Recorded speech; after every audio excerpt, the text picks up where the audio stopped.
लेकिन अमेरिका का, ट्रंप का और ईरान का क्या करेंगे? देखिए, बात यहीं पर आकर के हो जाती है कि स्ट्रेट ऑफ हॉर्मुज को हमेशा ये मान करके जाता है कि ये इंटरनेशनल वाटर है और इससे उस पर कोई उसका अधिकार नहीं होना चाहिए कि वो वहां से, ये एक प्रकार के यदि ईरान कर रहा है तो ये तो इकोनॉमिक टेररिज्म है ना।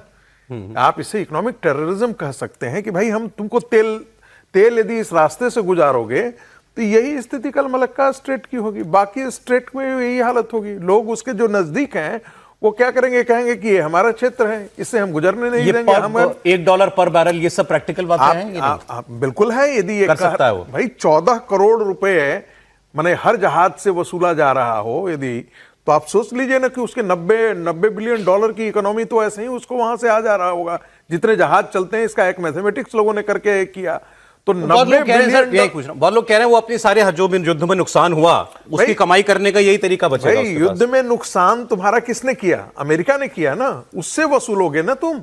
युद्ध में नुकसान तुम्हारा किसने किया? इजराइल ने किया ना, उससे वसूलो। तुम इंडिया से वसूलने के लिए थोड़ी हो, जापान से थोड़े वसूलोगे, बाकी सभी देशों से थोड़े हो।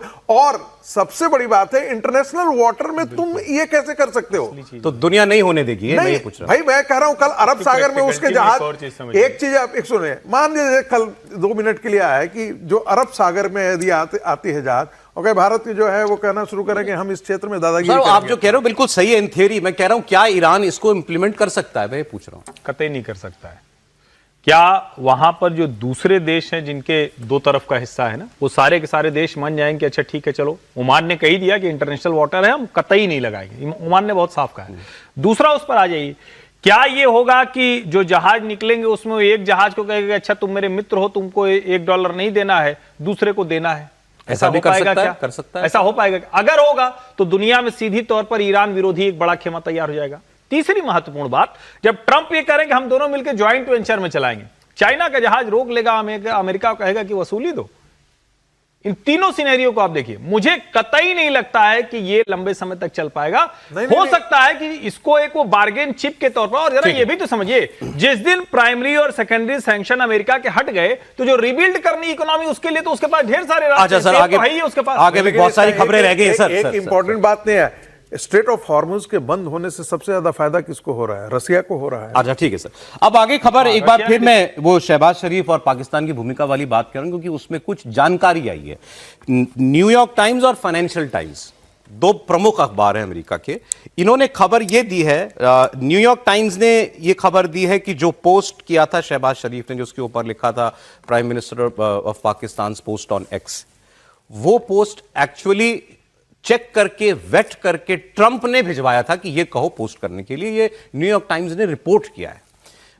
फाइनेंशियल टाइम्स जो है, फाइनेंशियल टाइम्स ने ये कहा है कि ये सारा खेल जो था ये ट्रंप का ही था और ट्रंप ये चाहते थे कि ईरान से बात करने के लिए पहले तो कोई उसका पड़ोसी होना चाहिए जो हमारा सबसे ज्यादा वफादार हो, और दूसरा वो कोई मुस्लिम देश हो। जो हम कह रहे हैं ना कि भाई भारत नहीं, कोई और देश क्यों नहीं, वो एक मुस्लिम देश को ही चाहते थे वार्ताकार या मीडिएटर बनाना, अगर आप कह सकते हैं पाकिस्तान को। ये तो वो पड़ोसी भी हो, उसकी सीमा भी लगती हो और मुस्लिम देश हो, ये ट्रंप की कंडीशन थी। वही जाकर के बात करेगा क्योंकि जो सेंटिमेंट है वो बेटर कन्वे कर पाते या समझ पाते, ये उनका कहना था।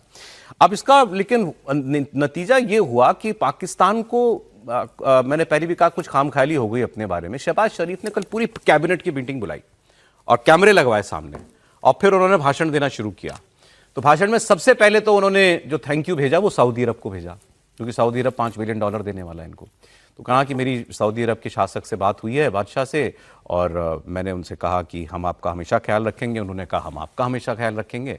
और फिर उन्होंने ये कहा कि पूरी दुनिया में टोक्यो से लेके फलानी जगह तक, फिर कैसाब्लैंका से लेकर के मलेशिया तक, सब जगह, हर जगह टीवी पर केवल यही बात हो रही है कि पाकिस्तान ने कितना कमाल किया है। सुना दीजिए शहबाज शरीफ। आज पाकिस्तान को अल्लाह ताला ने ये जो इज्जत अता फरमाई है, पाकिस्तान की तारीख में it is the most shining moment. Tokyo से लेकर लंदन तक और कासाब्लैंका से लेकर कोलालमपुर तक टेलीविजन और तमाम जो इदारे जो हैं, जिस तरह आज पाकिस्तान का जिक्र कर रहे हैं, इस तरह का मंजर देखते आप कभी नहीं देखा। टेबल ही ना टूट जाए, इतनी इतनी टेबल पीटी वहां लोगों ने, कमाल किया भाई। कैसा ब्लैंका तक गई है सर पाकिस्तान की आवाज, समीर जी? ठीक है, मुझे लगता है कि भाई पाकिस्तान को अरसे के बाद ऐसा कुछ मिला है मौका कि मतलब जिसमें वो ना 3 में ना 13 में है। सिर्फ ट्रम्प ने देश को इसलिए चुना कि वो पाकिस्तान का गुलाम है, वफादार नहीं है, गुलाम है। जो ट्रम्प कहेगा पाकिस्तान वो करेगा। और इसीलिए ट्रम्प ने कहा कि भाई ऐसा देश देखो जो ईरान का करीबी भी हो, एक मुस्लिम कंट्री भी हो और सबसे बढ़कर हमारा गुलाम हो। तो इससे बड़ा गुलाम तो अमेरिका को मिलेगा नहीं। ट्रम्प जानते थे, इसलिए उन्होंने पाकिस्तान का चुनाव किया।